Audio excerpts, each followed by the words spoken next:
Thank you for the introduction. Whenever people go through difficult times, they learn valuable lessons by overcoming those, and those are the lessons I would like to share with you today. The first slide is a picture of my family. My brother is on the left, I'm in the middle, my mom and dad are to my right. And the next slide I'd like to share with you is where I was born. This is the street in Amsterdam that Anne Frank lived in. It's the same street that we lived in. We lived at 823 Prinsengracht in Amsterdam, Holland. And so, just to give you some reference, the slide over here shows Anne Frank's house, and it shows ours on the same street in the Prinsengracht. And so that is the area that I was born in, and we lived there until the war started.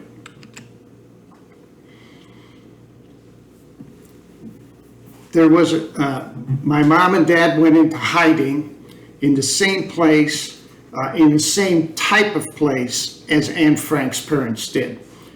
It was the home of Hank and Marie Bunt, a Dutch family who risked their life to hide my folks. And they built a little closet, they built a little wall behind the closet. And so my folks would go in there whenever there was danger. And as the war progressed, more and more Germans came to the home and started searching it. And so everybody knew that myself being 2.5 years old and my brother 5 years old, that would not be possible to keep the kids quiet while soldiers are going through the house searching it.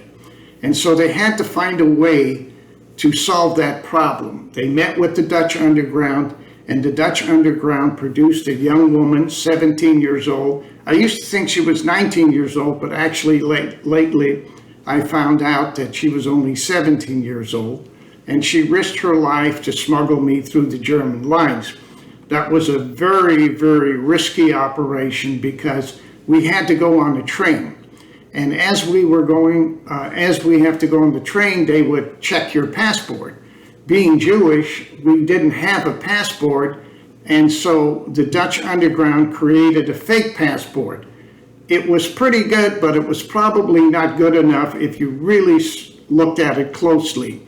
They knew that was a problem, so they put a gentleman in front of us, the girl and myself, and they hoped that he would keep the guard busy asking him questions and carrying on a conversation to the point where he wouldn't have a chance to really check her passport. And that worked perfectly. The gentleman kept the guard busy, the whistle blew, he had to get off the train. And so that gave us clearance to go to the orphanage where I was going. And after the war, she had written me a letter. We had a talk with her. She wrote me a letter, and she said, "I'll never forget when we approached the train, because there were some guards standing there, German guards, and she was afraid that they would ask her for the passport on the way in, and that way this gentleman wouldn't be there to help her." But fortunately, they were busy. She got on the train, and the gentleman kept the guard busy, and everything worked out well. And so that was a good start. This is our, my folks went into hiding, as I mentioned. We got to the orphanage okay, but my folks never knew whether we got there safely because there wasn't a phone in the Bunt's house, and so somebody down the street who had a phone was going to call them as soon as we arrived at the orphanage. Well, my mom waited for hours and she never got a phone call, and she was starting to get restless, and she told my dad, "You know, we're going to have to go down the street to a butcher shop that had a phone so we can call to see if the kids got there."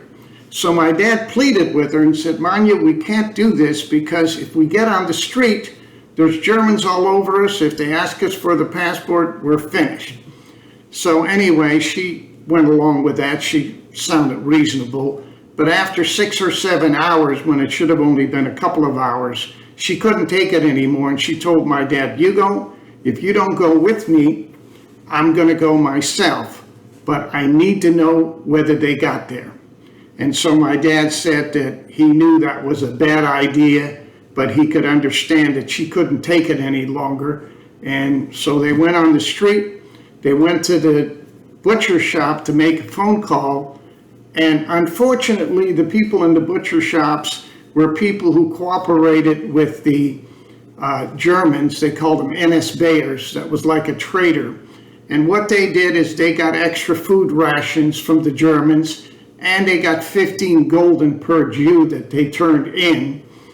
And so they called the Gestapo, and by the time my mom and dad left the butcher shop, they never were able to make the phone call.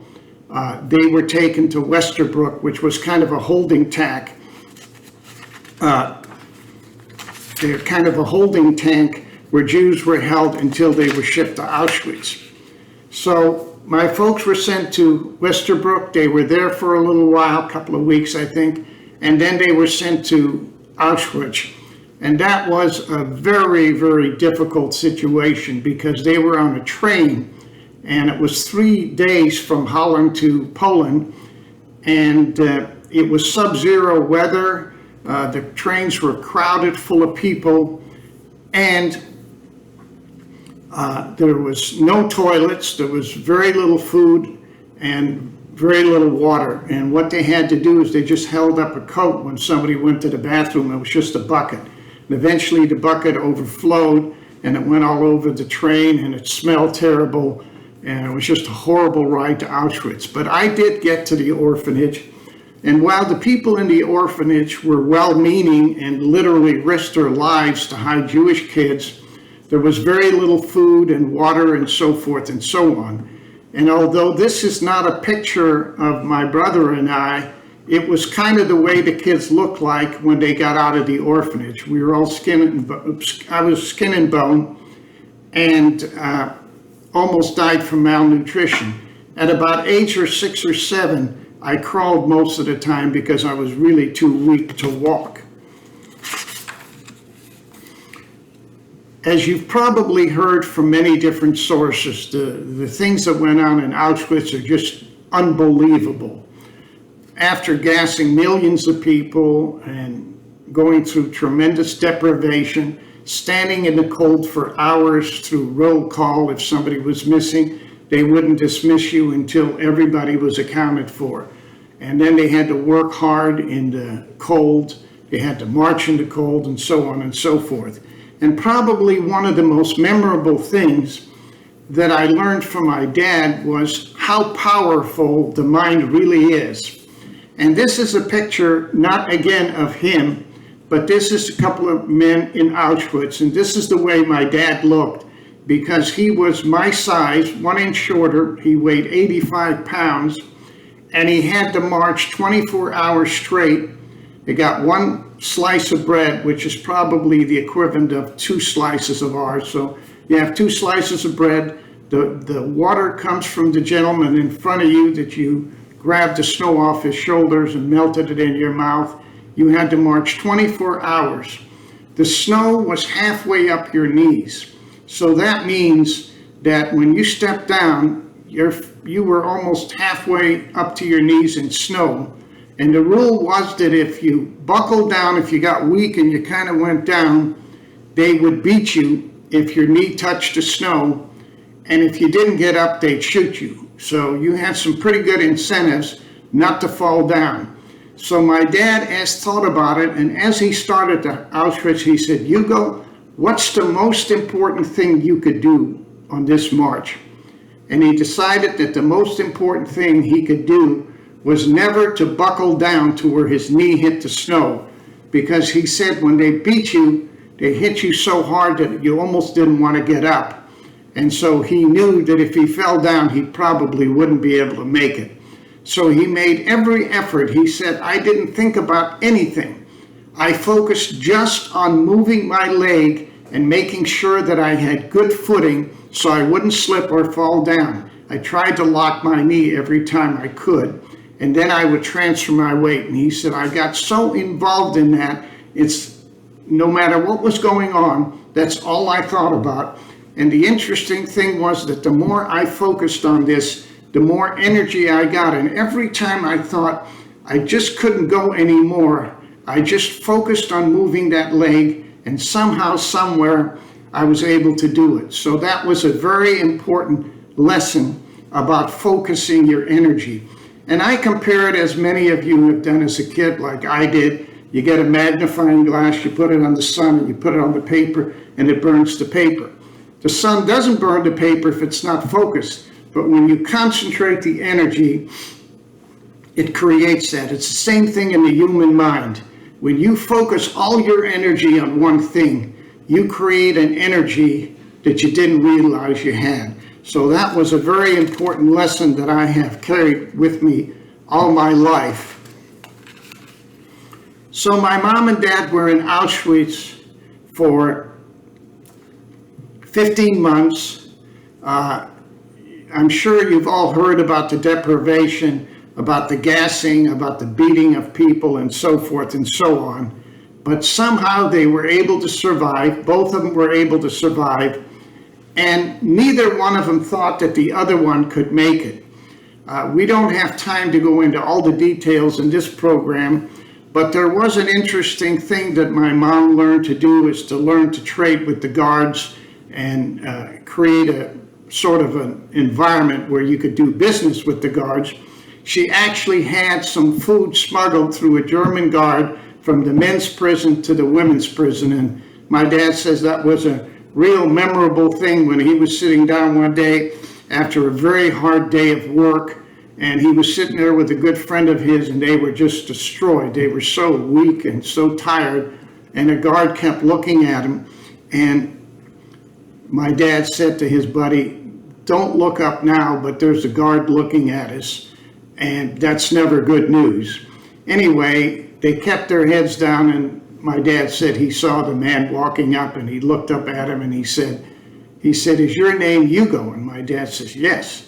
He said, "Well," he opened up his briefcase, "I've got a present from your wife."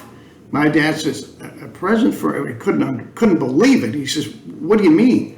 He says, "Well, isn't your wife Manya?" He says, "Yes." He says, "Well, she brought some food, and she asked me to deliver it to you. And so here it is." And my dad said he didn't know whether it was a trick or a game or what. It was hard to believe. But anyway, the guard said, "I need to have your Hebrew name." And my dad says, "It's Chaim." And he said, "Can I ask you a question?" He said, "Sure." He said, "Why do you need my Hebrew name?" And he says, "Oh, Manya doesn't ever pay us until we have proof of delivery. And so the fact that I got your Hebrew name means that I made contact with you and made the delivery." So that was kind of an interesting situation, that even in an incredible environment like Auschwitz, you can still find ways to get along. But anyway, the American Army, the Third Army, liberated Auschwitz, and my dad says that the American soldiers were just as kind as they could be. He said they just couldn't do enough of us. They took care of us, sent us to the hospital, nursed us back to health, and I went back to Holland. And so when I went back to Holland, I went to the Red Cross, because if people were missing each other, you'd go to the Red Cross, you'd sign your name, and then your relatives could find you. So my dad went, my mom got to the Red Cross first. She looked, because she was liberated by the Russians 2 weeks earlier. She got there first. She looked, and out of the 42 or 43 members of our family, not one of them had signed their name. So she figured, and she wasn't too far off, that most of them didn't make it. So she didn't bother putting her name down. So my dad goes down there, he looks for the name, and he doesn't see anybody's name either. And with the amount of death that they saw daily, they figured nobody else survived either. So my dad figured that my mom didn't make it. So he comes to Holland, he lives there for a while, and one day he's walking down the street, and this gentleman is pushing a push cart up with milk. And it was kind of a hill there, and my dad said he was kind of an older man. He figured he'd help him push the cart up. So he leaned down, pushed the cart up, he looked at the guy, and it turns out to be his old milkman.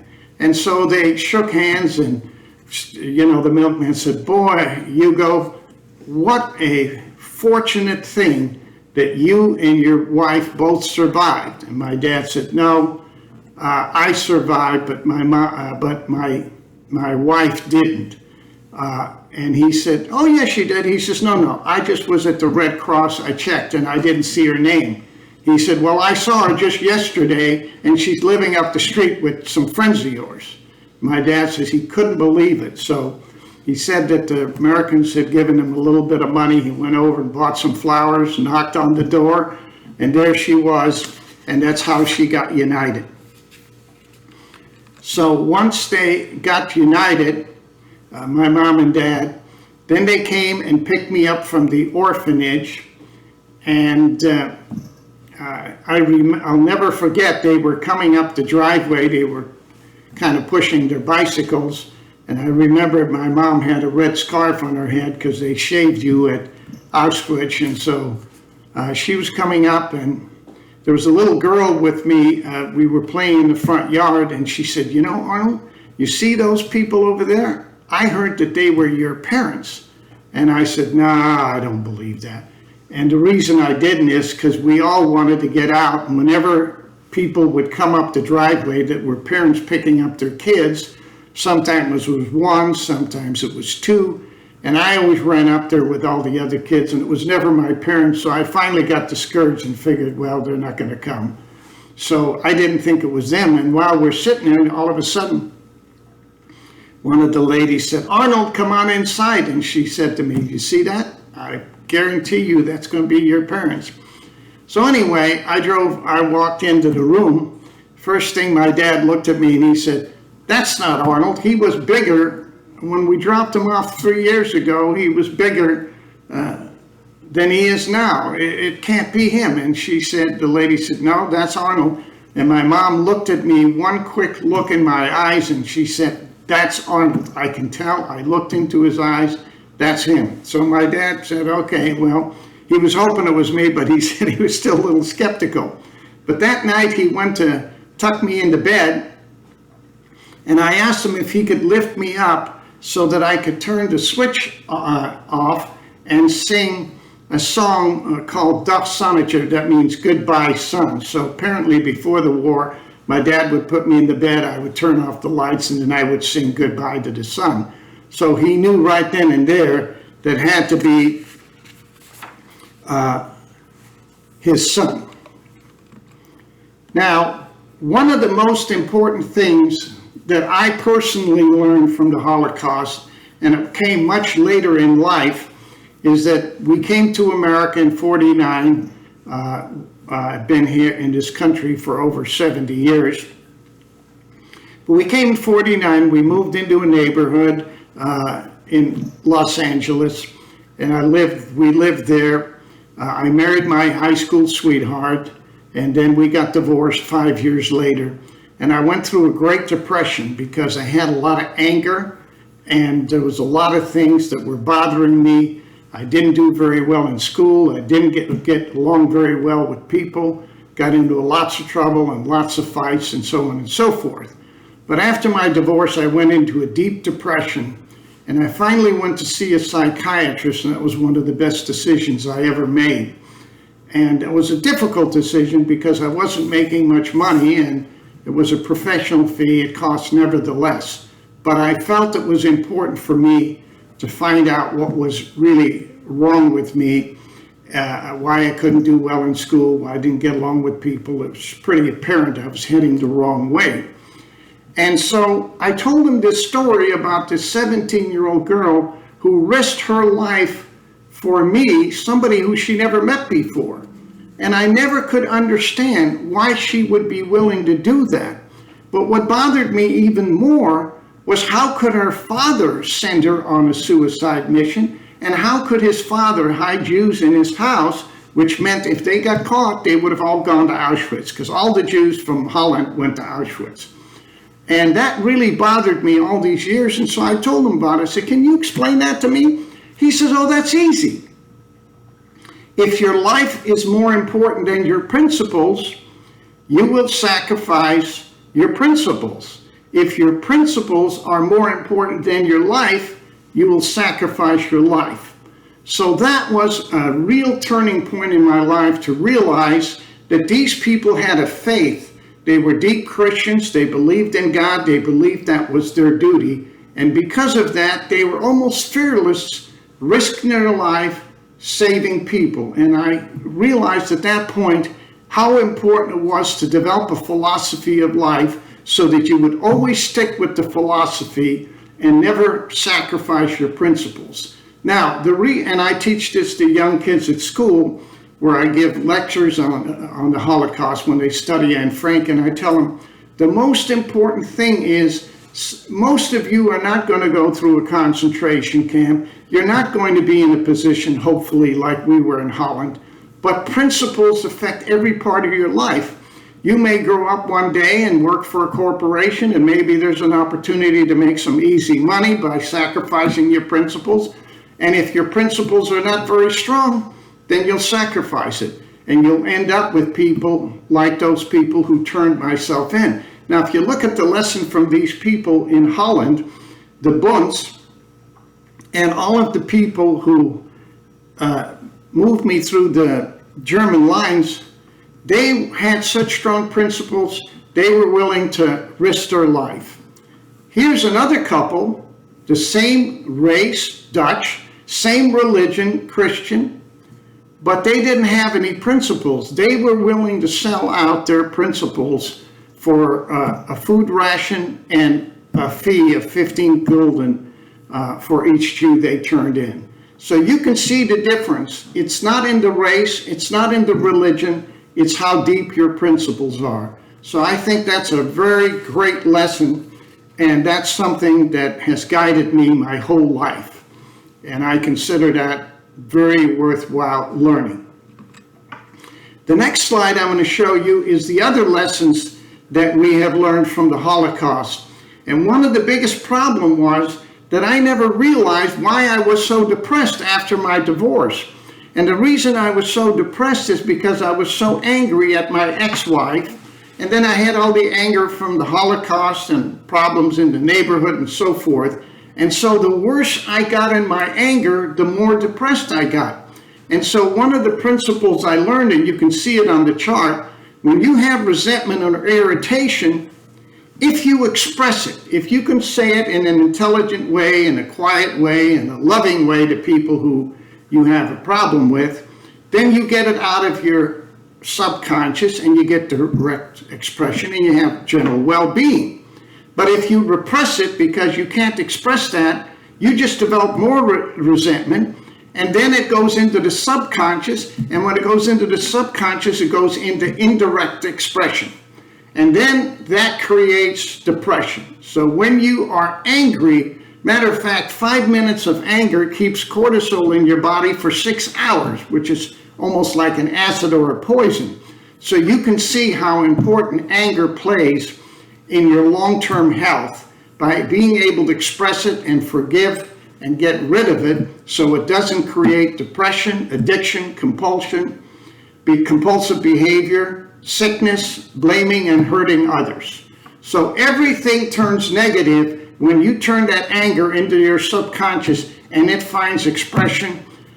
You develop guilt, and then you need self-destructive behavior to get rid of the guilt, and it just goes on and on. And I believe one of the problems, and I've worked with people in jail and I have experienced it, I would be willing to bet that if you took all the people who are violent in jail and you look at their background and you look at how they grew up and so on and so forth, and this is not an excuse for them, it's an explanation, you will find out that a lot of them had a lot of big problems with anger. And unfortunately, a lot of them had good reason to be angry. But again, you have to choose the right way. And the other thing that I learned, which was very liberating to me, and a lot of people say, how could you do that? We lost 39 members of our family in the Holocaust. Not all in Auschwitz, but some in Poland and some in other places. But most of them died. The only ones that survived are the picture that I showed you when we first started the program. And so what I learned from that is you have to learn to forgive. And by forgiving, it doesn't mean you let the people off the hook. You just let yourself off the hook. So by learning to forgive, you don't have those anger expressions all day long feeding into your subconscious and program you for problems.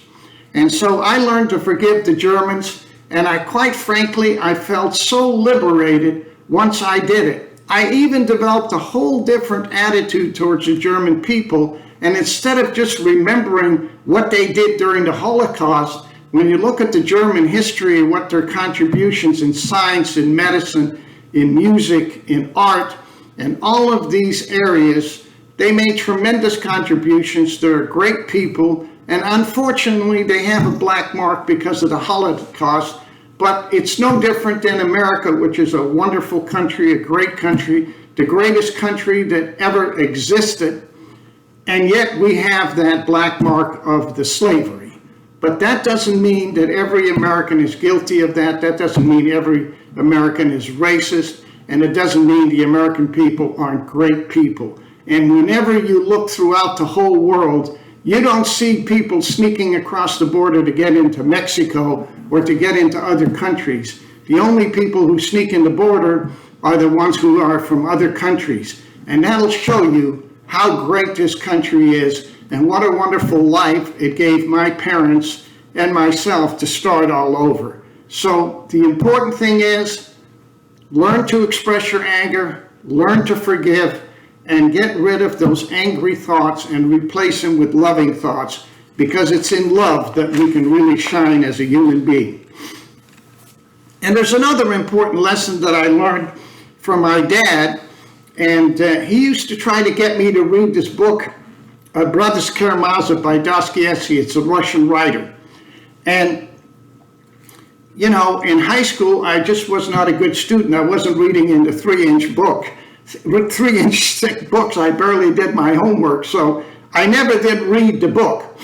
But as I got older, I remember my dad, whenever I would have a talk with him, he said, whatever you do, Arnold, be sure you read The Brother Karamazov by Dostoevsky. So one day, about 10 years ago, maybe not even that long, I was in the bookstore. My wife was buying some books for the kids, and I saw this bookcase over there, and it was all blue books, and I thought, why would they have different books with different titles the same color? I couldn't understand it. So I walked over there, and it turns out to be a competitor of Cliff Notes. They write short stories about classics. So I looked through the list, and all of a sudden I saw The Brother Karamazov there. And I thought, wow, this is up my alley. This is only about 15, 20 pages. I can handle that. I think I'll read why Pa wanted me to read that so badly. So anyway, I had been struggling for 3 years to figure out quotes. My hobby is collecting quotes, and I have about 5,000 of them in my computer, because quotes has really inspired me and changed my life. And there was one by my favorite author, James Allen, and he said, a man can reach the pinnacle of success and by encouraging the wrong thoughts fall lower than beasts. So I thought to myself, how could, if you know what it takes to be successful and you know the kind of thoughts that it takes to do that, how could you then give them up and go and encourage thoughts that would lead you into that area? I just couldn't figure it out. So I grabbed this book, The Brother Karamazov, I opened it up, and on the 3rd page it said, whatever you do, do not lie. When you lie, you lose the ability to discern truth in yourself and others. This is what most people don't understand about truth or lying. When you lie, you eventually distort your ability to see what is reality. And the more you do it, the worse it gets. And that's why you have some very intelligent people doing some pretty stupid things, because they have lost their ability to discern. But what's even worse is you lose the ability to discern the truth in others. You know what they say? Honest people can't really get conned. And that's because they can see the truth. But when you get conned, when you become conning yourself, then it gets easier for you to lead astray, and that's how you get into trouble. So that's the first rule. Then the second thing is, having lied, you lose respect for yourself and others. and that takes you down another notch. Not respecting anyone, you lose the ability to love. And without love, all that remains are the base pleasures of life. Indulging in all of these base pleasures, you become morally depraved, and it all started with a lie. So there is a tremendous lesson from that. And the reason my dad wanted me to read that book, he was a man of great character, always felt that was the most important thing, tried to teach that to us, but we didn't always listen as we were growing up, but eventually you kind of learned the truth. But the most important thing that was really stunning to me is that I have learned that the greatest force for evil is hate, but the greatest force for good is love. And where I got that information from that first got me to thinking about it is Viktor Frankl was a psychiatrist in Auschwitz. And he was going through the same march as my dad. They didn't know each other, but he was in the same spot. He was skin and bone, went through everything my dad went through. And he was on the march, and one of his friends whispered over to him, "I don't know what our wives are doing, but I hope that they are better off than we are." And he said that got him to thinking about his wife, and he got so focused on his wife that he almost forgot that he was on the march. And when he was thinking about her, he said he could hear her, he could carry on a conversation, and he said, and I quote from the page 73 of his book, he said, "A thought transfixed me. For the first time in my life, I realized that the greatest force in the universe was love." And he said, that taught me that even in a dismal place like Auschwitz, a man can experience bliss in the contemplation of those they love. And my dad confirmed that to me because I asked him, how did people get through the Holocaust? How did you survive when others didn't? He said, I learned an important lesson.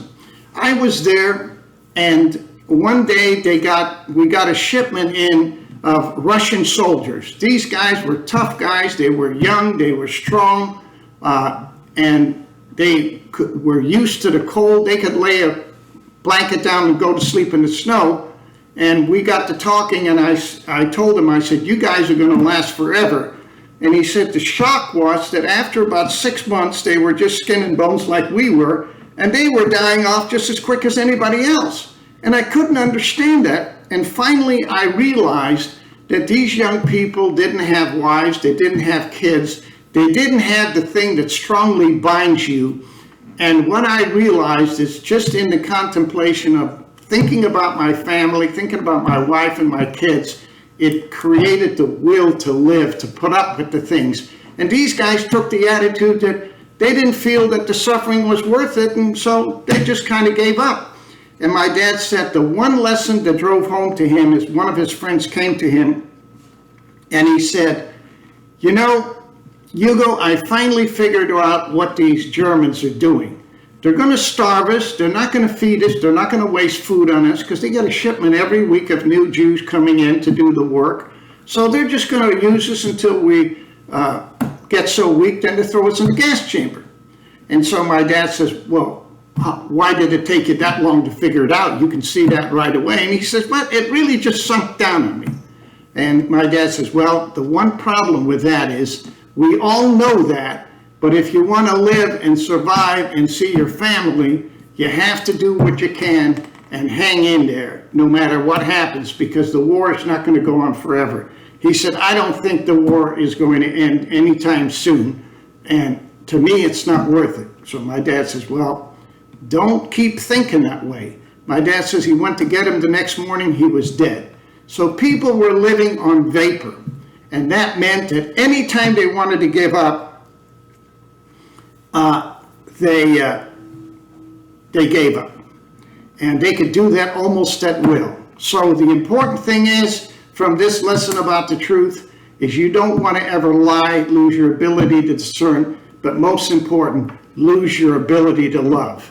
Because when you have given that up, you've given up anything that could ever be good. And now I would like to turn to the lessons of the Holocaust. One of the things a lesson that I learned that was very important to me is on the train to Auschwitz, and when mom and dad were on the train,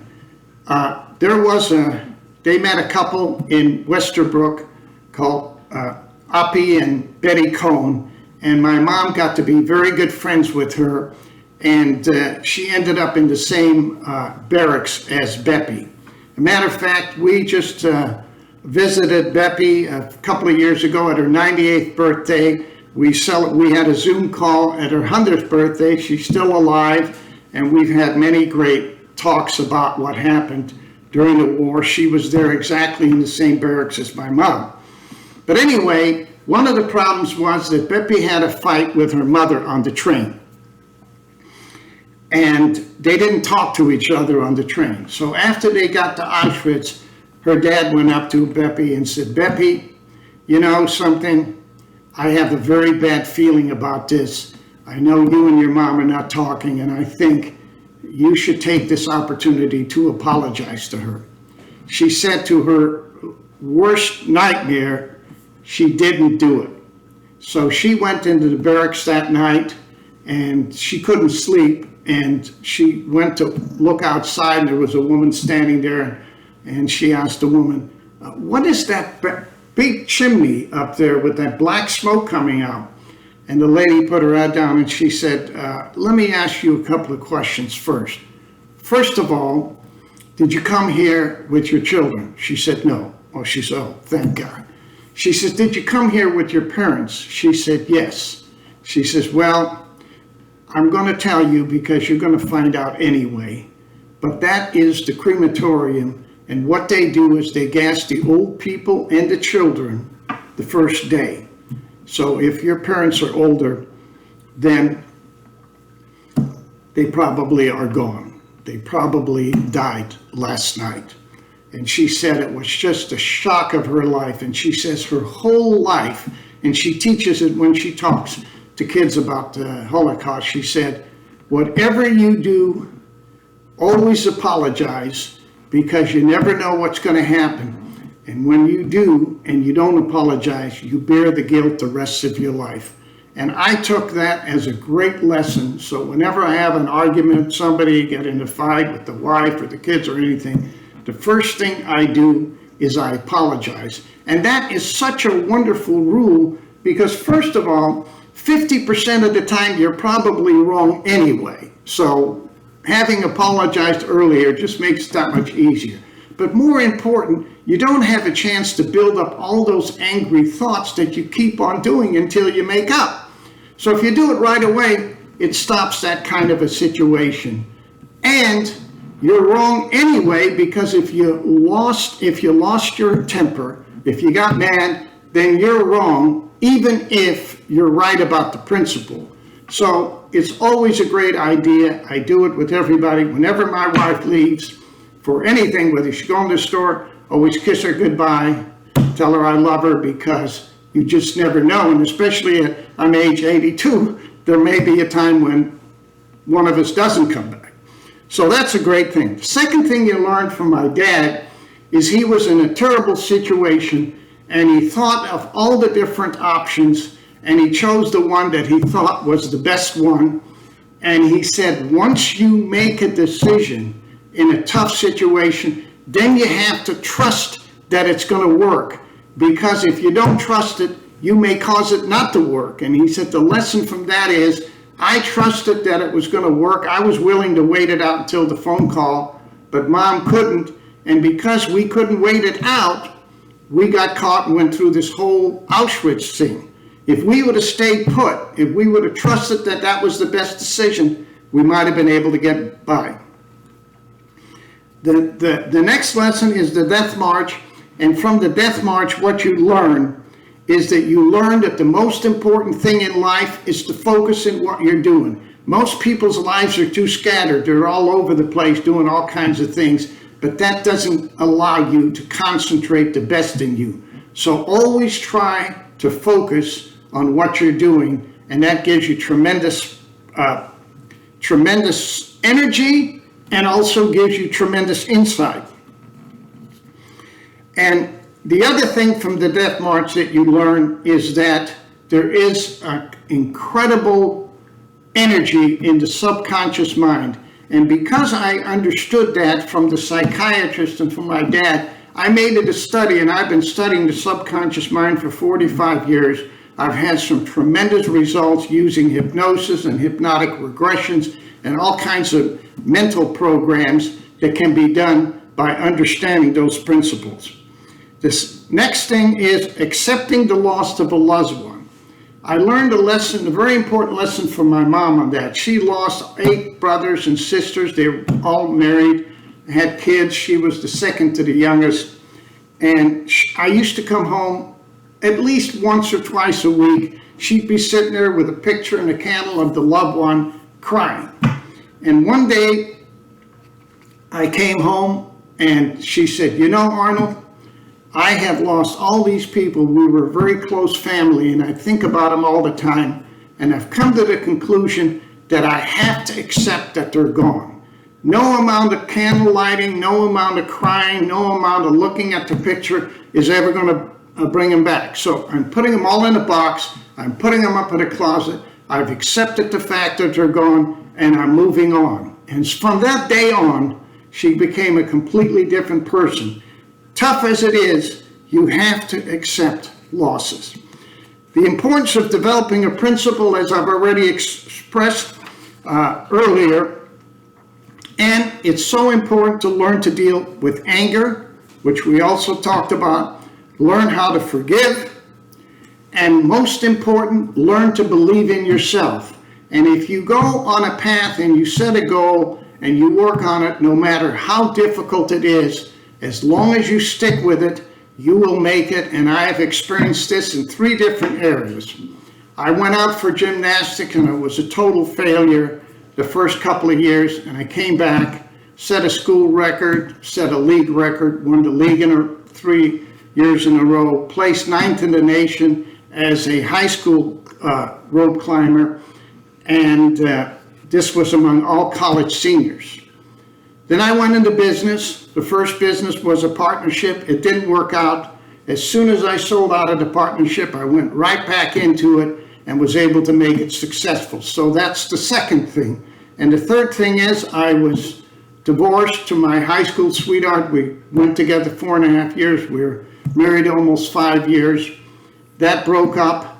I got remarried after 5 or 6 years. And my wife and I will be celebrating our 50th wedding anniversary. So I learned a few things along those lines too. So one of the most important things is learn from the mistakes, correct them, move on. And this way you can learn from them. And the final one is set goals, the importance of learning from failure, start on the right path and work hard. And most important, and this is something that most people don't talk about, but as you work hard to achieve success, somewhere, some way, people come out to assist you and help you, because successful people like to help other people because they look back and see somebody struggling and they say, geez, I used to be that way. It took me 10 years to get my business profitable, but it became very profitable. And so again, you learn by experiencing it. And the most important thing is to make a commitment to truth, because every time you tell a lie, even if it's a white lie, as they say, there's no such thing as a white lie, it's a lie. You chip away at your character. And the more you chip away at your character, the more your life starts to generate. And when you look at all great people, successful in all walks of life, it gets down to the character. And that's something that I think they should place a little more importance on in schools, rather than some of the things they teach, which is not going to get you anywhere. So those are the lessons. Thank you for the time that you spent with me, and thanking you for the opportunity to share the lessons I've learned. Thank you very much.